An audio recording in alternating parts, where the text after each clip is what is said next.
Who Gets to Decide? A liberty-based podcast that brings a little piece of sanity to a confused society drowning in a culture of craziness. And here is your host, Seth Martin. Well, all right. What's up, everybody, and welcome to another episode of Who Gets to Decide. This is episode 621. I'm Seth Martin, your host. Thank you for joining me. Glad you are here and happy you're listening. The other day I posted 621, but I think that was actually 620, so this is 621. Apologize for the confusion. You know, I was in a conversation today earlier with a friend of mine, and you know, he was bringing up things like the banking dynasty of the Medicis or whatever, or the Rothschilds, or, you know, and this kind of thing. And I was thinking to myself, yeah, you know, that's important. I mean, that's interesting to know. That's interesting to talk about. In the same way that it's interesting to talk about the founding fathers, or, you know, the founding of the United States, or just history in general. You know, how did all this happen, right? But I tried to direct the conversation. I was trying to tell him, like, or explain to him that, like, I don't really care who's behind it. My interest is stopping it. And it doesn't really matter who's behind it, because if you can get to a place where we're using honest money and we structurally change, let's say we change something in the Constitution that doesn't allow people, I mean, you can still lobby people. You can still lobby Congress, okay? But we need to create something in the Constitution that prohibits lobbying for the purpose of advantaging oneself or one's corporation in the free market, and or taking people's property, their income, I don't know exactly how we would word it. That's something that we would have to look at. And then we would have honest money. And then there would be no way for these powerful people to co-opt government and take advantage of us.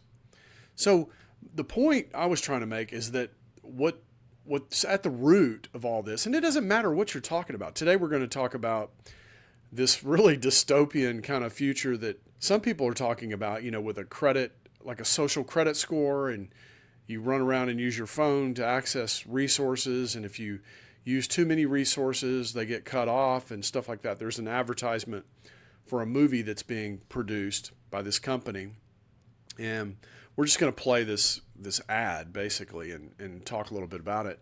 And then I've got a clip from Milton Friedman that it's related, but it's not the exact same subject. So let me see if I can clarify what I'm trying to say here. My point is, all the things that we've identified that we don't like or that are bad, they're a result of force, okay? Some sort of force that the government is exerting on either its people or groups. Let's say it's taking something that one group desires to do, and it's using the government to produce force to get that outcome, that desired outcome. An example of this might be using printed money to send to doctors and to medical systems like Methodist and Memorial and these kinds of things, HCA hospitals, using force, like by law, to drive certain behaviors, and then incentivize those behaviors with printed money, with fiat money. This is the problem. This is the root cause of all of our problems in America. Excuse me. Yeah, you can bring up Bill Gates, or you can bring up some particular George Soros, or some particular, you know, example that we need to get rid of that. And I agree with that. But the way you do that is you go to honest money. You create honest money. So you take away the ability to just create money and use it to influence people. But then the other thing you do is you take away the ability of people to use the government as their agent of force. So George Soros doesn't have any power. George Soros can't make me do anything, okay? but he has a lot of money, right? So what he does is he goes and he pays politicians to pass some vote or to run interference regulatory wise in the market that makes George Soros more money, or has some policy carried out that George Soros wants. You see how this works? So it's not, George Soros himself doesn't have any power. So we could focus on George Soros if you wanted, but that's not the root cause of George Soros's activity against individuals. The source of his activity is his access to fiat money, loans, banking, the banking system, and his ability to use that excess money. He has more than enough. Why? Because he's a good investor, because he's made a lot of money and he seeks power. But he himself does not have power. So what he does is he gets his agent of power to do his bidding. And who's his agent of power? The U.S. Congress, the EU over in Europe, these governmental bodies that have armies and can use force. So this is what I was trying to impart to my friend, that, okay, fine, yeah, you want to talk about the Rothschilds and the Medicis or whatever. I mean, I get it. That's interesting. It's interesting to know about all that. And there's plenty of that online, by the way. You can go look all this up, and people have beautiful videos, much better than mine, actually, talking about the history of these things. These are real. Like, who are the Bilderbergers? You know, what is the Bilderberger Group? Or who's the Trilateral Commission? But what's lost on people, and this is the point I want to try to make, is they are using governments and government institutions as their agent of force. These people have no authority they have no power over you. Okay? They could come to you and say, hey, I'd like to hire you and I'll pay you $1 million a year and I want you to do X, Y, and Z. Okay. But that's voluntary. I can say no to that. But what's happening is they're using these governmental organizations, and some of them are actual institutions within government, and some of them are non-governmental organizations. They create 501c3s and all these tax-free institutions to carry out effectively their force, right? They put the action behind the regulatory policy or whatever it is they're promoting. And today we're going to talk about this one that we all know about, called climate change. What is climate change? Why are so many people concerned about it? And how are they going to make us do this, right? How are they going to make us, use our phone for ID and buy everything on our phone? Some of you are doing that now. And probably you should stop, and start using cash. I'm as bad as anybody. I use credit cards and debit cards, but quite honestly, we should all probably just use cash. If we use cash, there would be no way to really do this. We would operate outside the banking system. But the point is, government is behind this. Okay, government is. It's not Thomas Massey or even the Democrats. These aren't their ideas. This isn't Chuck Schumer's idea. This is a George Soros or some evil person like Bill Gates. Bill Gates cannot do anything that would harm you unless he goes to the government and convinces the government to pass a quote-unquote law. And then once it's law, then they can aim a gun at you and make you do it. Okay, that's the real problem. It's not all these evil people that want to take advantage of that situation and force the rest of us to do something. Way back when I first started this show, I made a trailer. And the trailer was, what is Who Gets to Decide about? What is this all about? And I said, the history of the world is basically a story about those that want to be free and those that want to rule over those that want to be free. And it's the same today. This story does not change. It's the same today as it was 5,000 years ago. There are people, there's like a psychopathy associated with people that want to rule over other people. And they tend to find themselves in things like governments or, serving the king or something, And, but this is the history of the world. And so to have liberty, to get freedom, what we have to do is we have to interpose their desire for that ruling over us to the thing that they use that can force us to do things like government or money dishonest money is like it's a tool. Okay. It's not force itself. Okay. Per se, but it's a tool that people use inside of banking and things of all these other constructs that people have created to corral people into particular behaviors and things like that. That and the regulatory arm of the government and just the lawmaking portion of the government. These are the things, these are the tools of the tyrants. Dishonest money and bullshit laws. Okay, the only laws you really need are laws where there's victims. Murder, rape, assault, things like that. Those are laws where there's victims. You've encroached on someone's liberty, right? All these administrative laws, the laws inside the EPA or the laws inside, all the administrative laws inside the bureaucracy of the federal government, these are illegitimate laws, okay? These aren't real laws. They're just tools of force, just like dishonest money is a tool of force.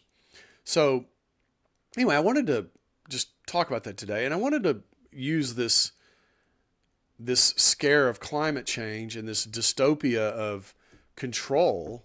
I love these movies, by the way, like The Hunger Games and, movies like that have these dystopian kind of stories. I find them very interesting and entertaining, but I don't want to live through that, right? I don't want to live through any kind of dystopia.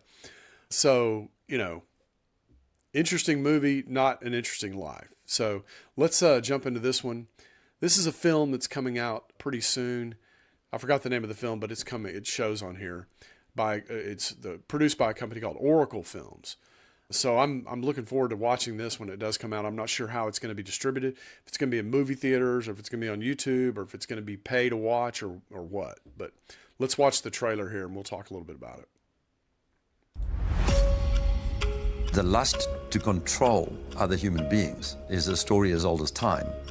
There's a very strong drift in the direction of globalization, of the ultimate centralization of control in the hands of unelected officials at supranational organizations. They want all of the resources of the world in their pocket. The bigger picture is that an attempt is underway now to collapse liberal democracy and replace it with global technocracy. This is a coup. They're saying we can control with rules. We don't need currency anymore. It's like an inverted prison. You are supposedly free to roam about, but everything you want to access is behind lock and key. The potential for social control is gigantic and potentially irreversible. Okay. So can you see that there's no way to actually implement something? Nobody in their right mind would volunteer to be in some sort of system like this, right? I mean, this is insane. This is a crazy person's idea. But notice at the very beginning, he said control of other human beings is a story as old as time. Yes, just like I said, the history of the world is all about human beings wanting to be free and then other human beings wanting to control those human beings. That is the history of the world. Forget about, you could almost just not even take history and just understand that and then apply that knowledge to what you see in government, in all this jockeying for power, Republican, Democrat, the House and the Senate, whatever, the EU and all the different people in the EU, the factions. Okay.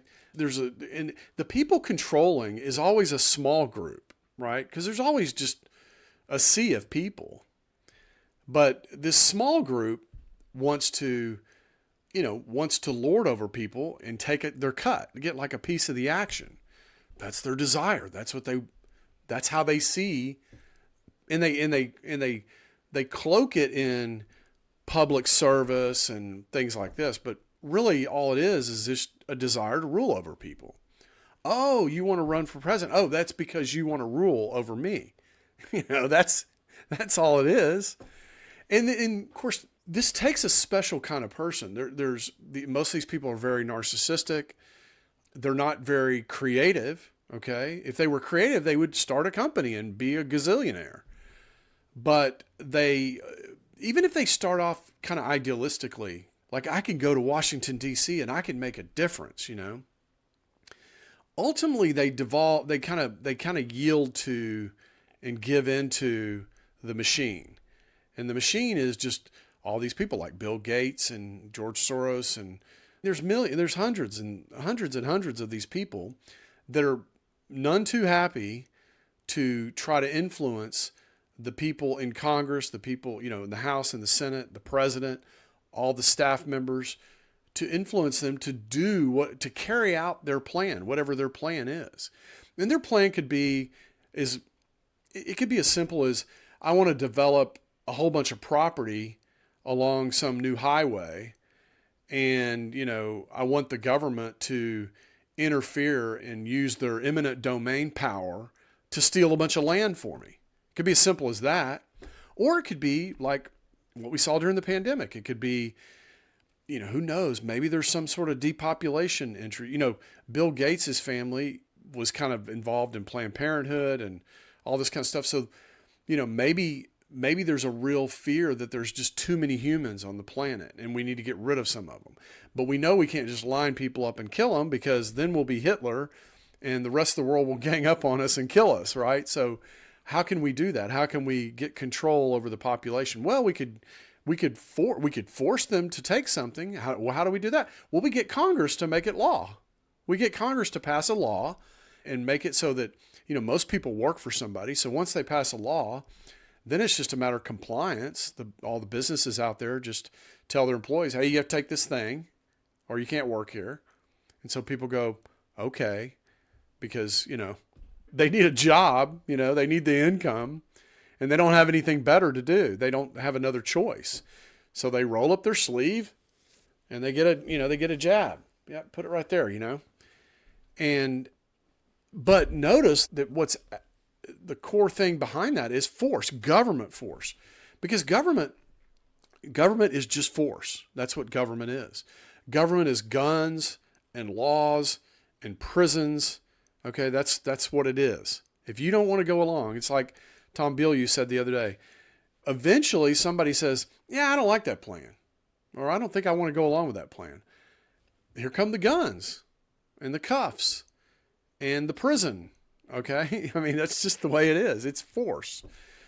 And it's wrong, obviously, to allow someone like Bill Gates to co-opt that force for some thing that he's trying to accomplish as an individual. Look, I got no problem with Bill Gates accomplishing things as an individual, but go into the free market and persuade and get investment and do it through voluntary means. Going to the government and co-opting the CDC to tell everybody to take a shot, okay, and then investing on the back end in the company that did it and making $250 million on the trade or whatever he made, something like that. Maybe it was in the billions. This is not freedom, okay? This is not liberty. This is not equality, okay? That's an individual, in this case Bill Gates, using the force of government to advantage him over the rest of us, himself. He's advantaging himself over the rest of us. And corporations do the same thing, okay? Doctors' unions do the same thing. They lobby Congress to get certain rules passed so that they can make more money in their practices or whatever. They're not subject to the rules of the free market. Insurance companies go to Congress and they get their thing. The Congress forces all of Americans to do something because the insurance companies lobbied Congress to make them do it or to get them to do it. This is the core problem, okay? This is what I was trying to talk to my friend about today. Is like, yeah, okay, you want to talk about the Rothschilds, you want to talk about Bill Gates, you want to talk about individual cases? Sure, okay, that's interesting. But the core problem is we have a system, a system based on force that allows powerful people to access that force and use it against the rest of us for their own little pet project, whatever that pet project is, to advantage themselves. And this is the problem, okay? That and the money, these two things together, is not liberty, okay? It's not freedom. It's not America. And but this is the plan. This is the playbook that you see being executed all over the world in every scenario. All right, let's jump back into this commercial. They plan to commandeer land, reduce farming, and radically change the food we eat, transform the supply of electricity, and then dictate how we use it, and replace currency with a system of credits. All three strategies are built on the premise of a climate crisis caused by carbon dioxide. I do not think there's a climate crisis, and I base that on all the evidence and the climate data sets that we build to answer questions just like that. The government is very clear that they want a catastrophic story. There is no single science paper that proves conclusively that humans control all or most of the global climate. Europe's mad dash towards net zero is effectively economic suicide. Politicians are purposely impoverishing ordinary people, purposely deindustrializing Europe. It's just tremendous amount of damage in the name of saving the planet. It does make you ask, what is it we're actually saving if we're paving it over? I wanted to stop it right there because that concrete thing that you saw there, let me back it up, I'll show you. This is the foundation that it takes to put in a solar panel. The name of saving the planet. And I just want you to look at how much concrete and steel and all that. Look at that. So, and remember, it takes hundreds of these things, multiple hundreds of these installations to produce enough energy that equals what a cogeneration power plant produces. And so look at all that concrete, look at all the steel and all that, it's incredible. And, we talk about on this program about resources, see what's happening. If you think about it, how are they doing this? How are they going to commandeer land? How are they they're going to use the fiat money. They have lots of, look, some of these guys have more money than they could ever spend in 20 lifetimes. Okay. And so they can use that money to buy up land. If you're sitting on land and some guy comes to you and offers you more money than you've ever seen in your whole life for the land, you might go, yeah, sure, here, buy it. And so they're not breaking the law by doing that. But what's happened is they've kind of gamed the system in such a way that they've made all this money, okay? But they made the money because they've advantaged themselves in the marketplace, or once you get to like $50 million, then it's just about borrowing more fiat money to pyramid more businesses. Okay, that's it. And when you do that, you're piling up assets, income producing assets, and you just get richer and richer and richer and richer. And at some point you want to get to the next level or whatever. Maybe you got to go buy off politicians. You got to advantage yourself in the marketplace somehow. You got to do like GE did and lobby Congress to outlaw the incandescent light bulbs so that you can bring these little curlicue compact fluorescent light bulbs to the market at 10 times the price and keep your company going. I mean, this is how it's done. Okay. And so fiat money obviously is a part of that. Congress and the lawmaking bodies around the globe are complicit in all this. But it all starts with this kind of scientism, okay? Scientism is like, there's not really science, but it's like technology and science together to convince people that, that the sky is falling and we all need to get behind government and give them all our resources so that they can shepherd us through, the burning of the planet or whatever. And this is kind of a lack of hubris, not a lack of hubris, an abundance of hubris, a lack of humility is what it is. And, people not believing in God or not believing, when you look at like all the animals, I mean, you just kind of your average people all throughout history looked around and just noticed the wonders in the world and thought, God, there's no way that this was just here. I mean, this had to be created. I mean, we've been searching ever since we've been able to pick up a telescope for similar planets, and you just can't find it. But notice that humility doesn't help further the cause for government. Having humility, saying, oh, well, I believe in God and, I don't believe that human beings are bad for the planet. God wouldn't have created it that way. So you can't say that if your goal is to garner more and more power. And so what they see is in order for them to get more power, they have to convince us to clamor for the government to do more. Help us, save us from ourselves, kind of thing. And the way you do this is you tell just a terrible story that says we're all going to die if we don't do this or that. And you create this image of a dystopia for your average person. This is how they do it. All right, let's continue. Paving it over. I think what we're dealing with here is actually a global war on agriculture. When you look at how many farms are selling up, we're walking into food shortages. If I can switch everybody from real food to pharma food, then 100% of the agriculture industry can go through my publicly traded stocks, and I have complete control. This is the biggest public relations scam in the history of the world. But it's far more than that. It's a blueprint. It is the action plan. All life on Earth is going to be radically changed. Everything will be monitored. The environmental consequences of every human action. The general population cannot fathom the psychopathy of the vision that they're facing. Once the digital ID is in place, it's game over for humanity. The agenda, that's what it's called. So yeah, when this comes out, I'll make sure I point it out to everybody and we can all go watch it. Sounds like it's going to be an interesting kind of movie. But what I just want you to remember is that behind it all is force. It's hard for people to see that sometimes. It's hard for them to see, how is George Soros, how does he have force behind what it is he's doing? Well, he creates NGOs and he sprinkles money into these NGOs.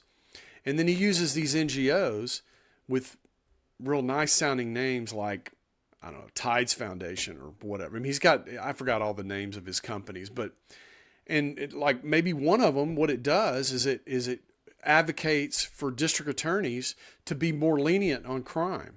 Well, what does that do?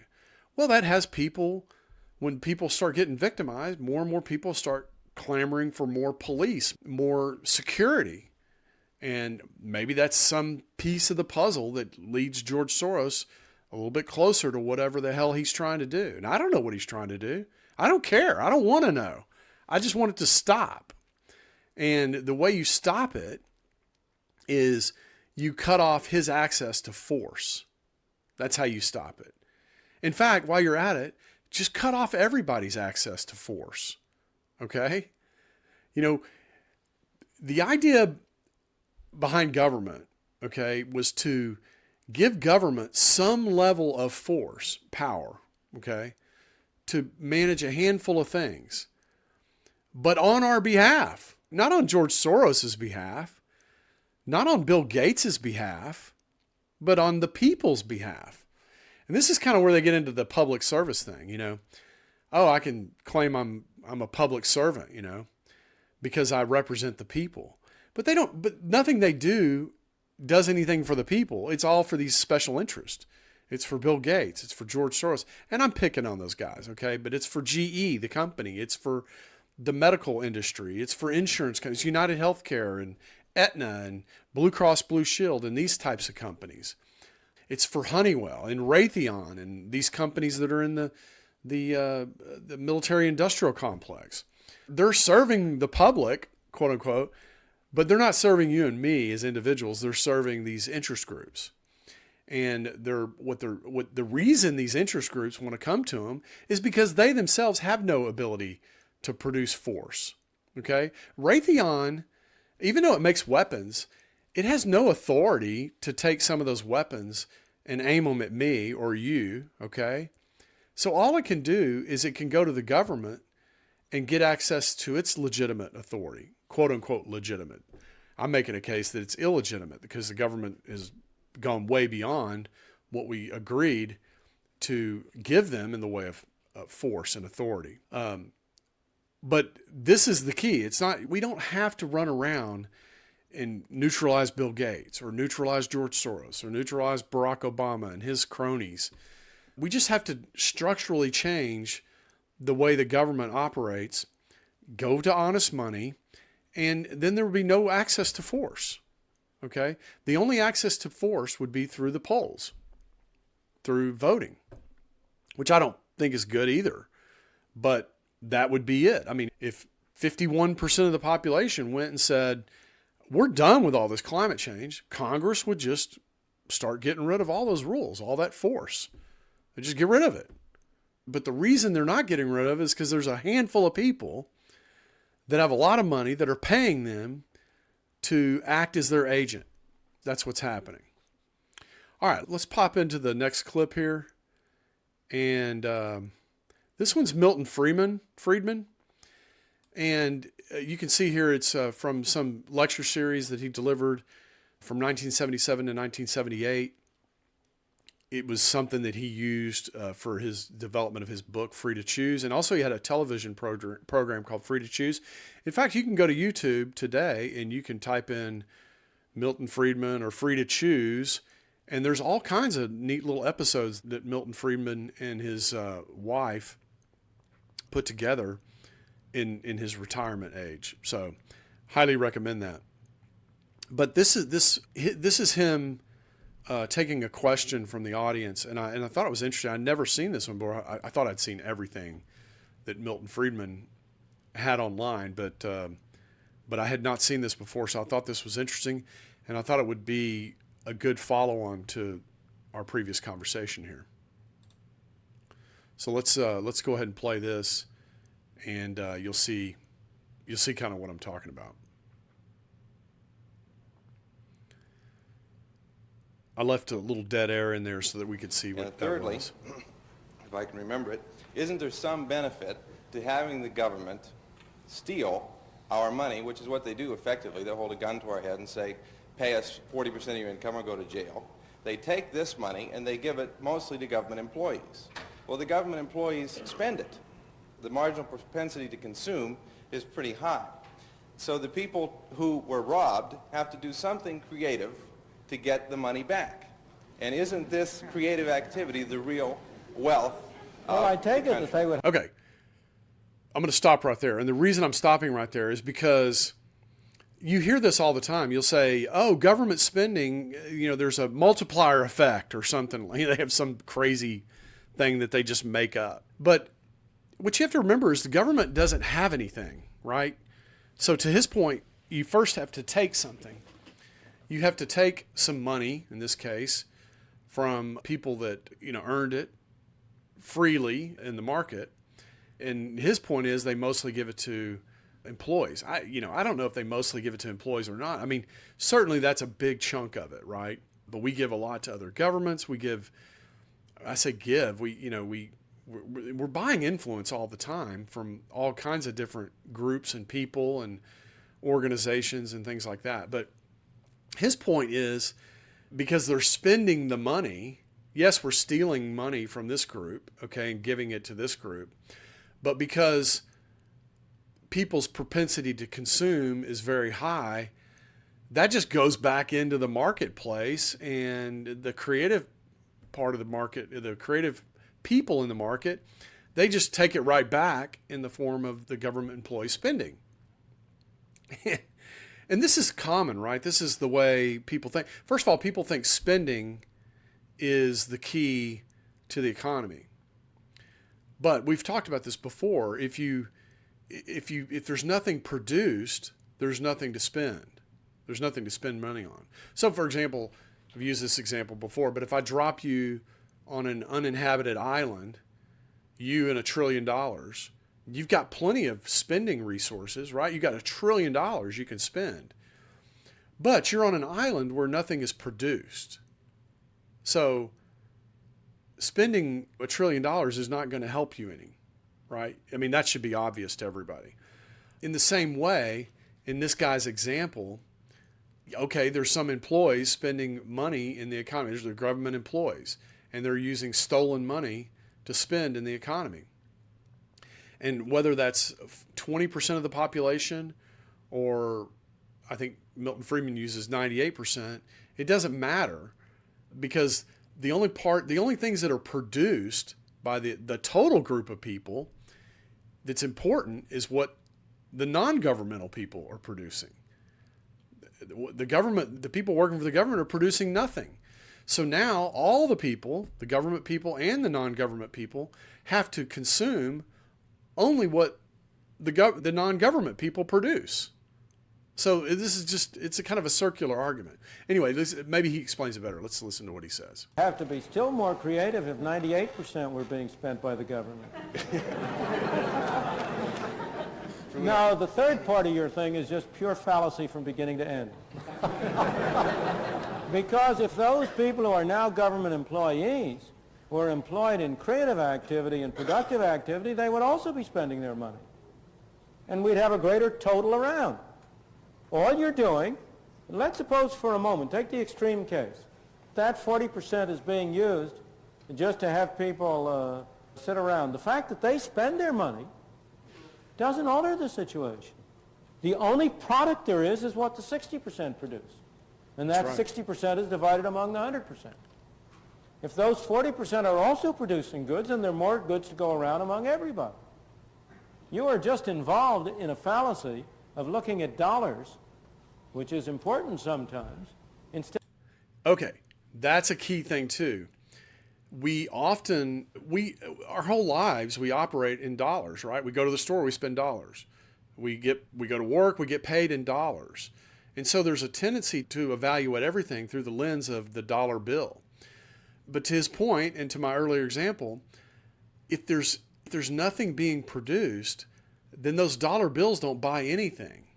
Okay, so the dollar bills, yes, it's easy for somebody to say, well, if I had an extra $100,000 in my bank account, I can see how that would make my life better. Yes, because there's this whole amazing chain of production that exists. But if it didn't exist, that $100,000 would do nothing for you. And so with that knowledge, it's important that we protect the thing that produces, right? If we continue to take and take and take from the production machine, just think of it as like a machine. Okay, there's this machine sitting out there and it produces all these things. And when you get money from your employer, you go buy all these things the machine produces. But if we don't change the oil in the machine, if we don't put new spark plugs in the machine, we don't take care of the machine, let's say we start putting sand in the machine instead of oil. Well, how long is it going to be before the machine doesn't produce anything? Or another way to think about it is like the goose that laid the golden egg. Think of the goose as the production machine, and every day it lays a golden egg. And every day I go grab a golden egg and I can spend it in the economy or whatever. But if I get impatient with the goose and I take a knife and I cut the goose open to get all the eggs, yeah, okay, I might get 3 eggs. There might be 3 extra eggs in there. But now I've lost the production ability of producing golden eggs. You see what I'm saying? So it's kind of the same thing. This is why it's so important that we, when we have policy, when we do things with in mind, we keep in mind that we have this production capacity. You know, we have this ability to produce all kinds of things that consumers want and need to survive, right? But if you damage that too much, then it won't produce, right? It won't produce for you. It won't produce for me. This is, I think, part of the fallacy and the hubris that these rich people see about depopulation, if that's what they're really up to. I mean, I have no idea. But if you really thought that there was just too many human beings on the planet, and you thought the only way we're going to survive is if we depopulate the earth significantly, don't you see that's the same thing as taking a knife to the goose and taking out the golden eggs? The people are the production. Now, I know they're saying, well, AI is going to do all this. Maybe it'll do some of it. But if you depopulate the earth down to 1 billion people, it's not going to, believe me, AI is not going to, who's going to maintain the AI facilities? Who's going to maintain the power grid that has to power the AI facilities so that they can do all the jobs? You see what I'm saying? I suppose you could have robots do that too, but I don't know. I'm just not buying that AI that AI would allow all the rich people to kill all the people on the planet and only have, let's say, 200 million people on the planet.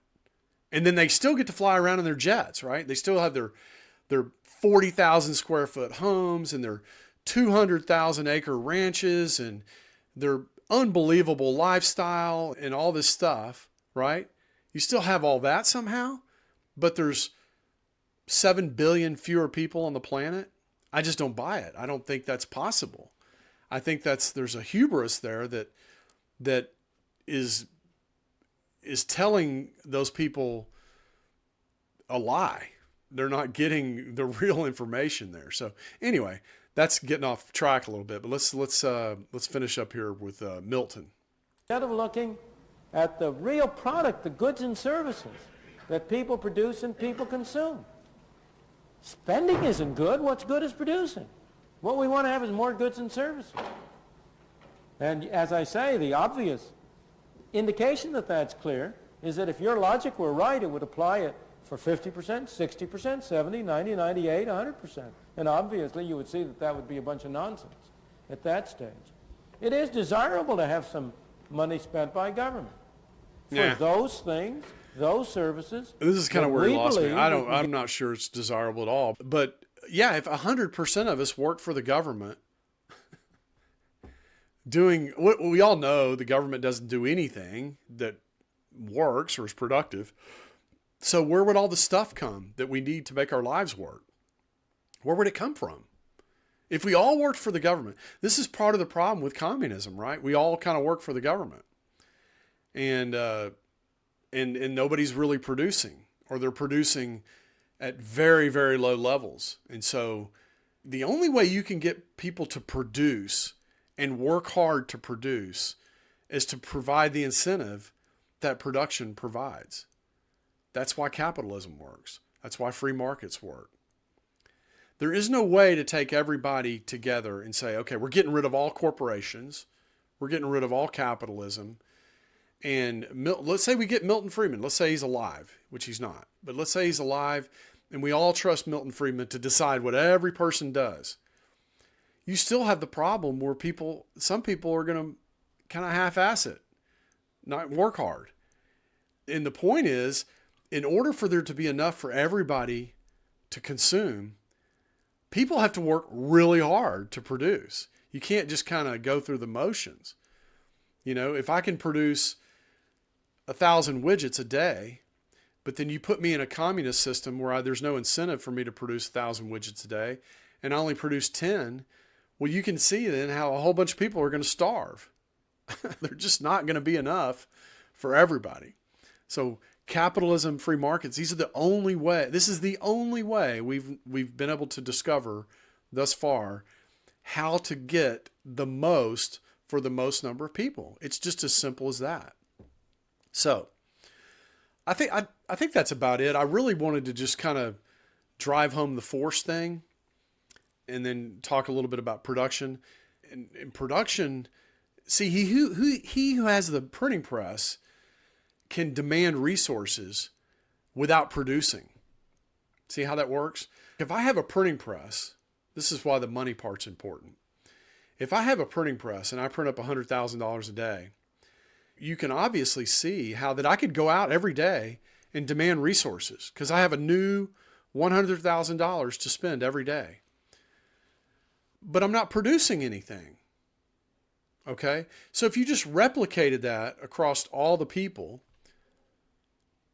where everybody had plenty of money, but then nobody's producing, then what are you buying with the money? You see how the money really screws up this is why it's so important to take away the ability to create money from nothing away from the government. Because what the government does, it produces nothing, okay? but it has access to like $8 trillion. And what does it buy with the $8 trillion? Well, it buys a bunch of government jobs, okay? It pays health care for seniors. It has a retirement program for seniors. And then the other thing is it produces the tools of war, primarily. And it produces nothing, okay, except chaos, death, and destruction, okay, for humanity. It's really just that simple. Now, I know you're thinking, oh, Seth, I mean, there's other things that government does. Yeah, but it does that more than anything else. Anything you find that you think the government does good, just see how much more of the thing they do that's bad. It's an order of magnitude greater, the things they do that are bad. With that, I want to wrap up. Thanks for coming in. Thanks for listening. Go to YouTube, for those of you that are listening on Spotify or Apple, your Apple podcatcher or whatever. Go to YouTube, just type in Who Gets to Decide, and it should come up pretty quickly there on YouTube. And go to my videos and like them. Okay, go to my channel and subscribe. This will help put it forward to other viewers. So please do that. Please take the time and do that. And we should get a little bit of momentum and get the algorithm working in our favor. All right, with that, I'm going to wrap up. Thank you guys for coming in. Go comment. Comment on what I'm saying. Tell me if you think it sounds like bullshit or you got some beef with it. Let me know what that is. And maybe we talk about it on the next show. All right, with that, I'm going to wrap up, everybody. Thanks for coming in. Peace.